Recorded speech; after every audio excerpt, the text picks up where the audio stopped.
Tu sais que dans l'e-sport, il y a des supporters assez vénères qui se considèrent comme des ultras? Ouais, tout pareil qu'au foot. Voici 3 choses à savoir sur les ultras dans l'e-sport. C'est en 2018 que la première association de supporters a été créée en Europe.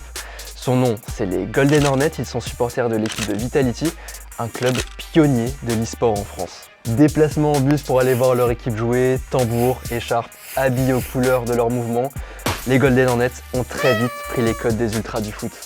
Depuis, d'autres assos d'ultras se sont lancés en France, il y a notamment le Blue Wall pour la Carmine Corp et Royals 212 pour Solari, et plein d'autres un peu partout en Europe. Une chose qui caractérise les supporters e-sport, c'est qu'ils n'ont pas vraiment d'identité territoriale.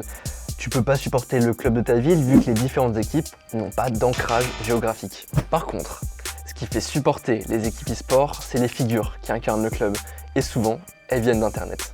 Vitality en 2013 a été lancé par Gotaga, un très gros youtubeur à l'époque.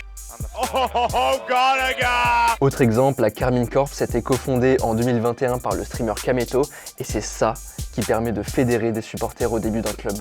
Alors non, il n'y a pas de hooligan ou de bagarre après les matchs, mais tout n'est pas rose dans l'e-sport non plus.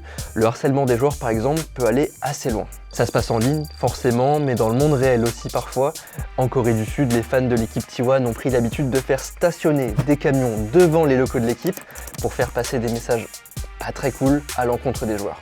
Du côté des rivalités entre supporters, on n'est pas encore au niveau de la guéguerre entre Paris et Marseille, mais la rivalité France-Espagne, qui est assez emblématique de la culture d'internet, est aussi présente dans le monde de l'e-sport. On a d'ailleurs rencontré des ultras des deux pays dans notre dernier reportage sur YouTube.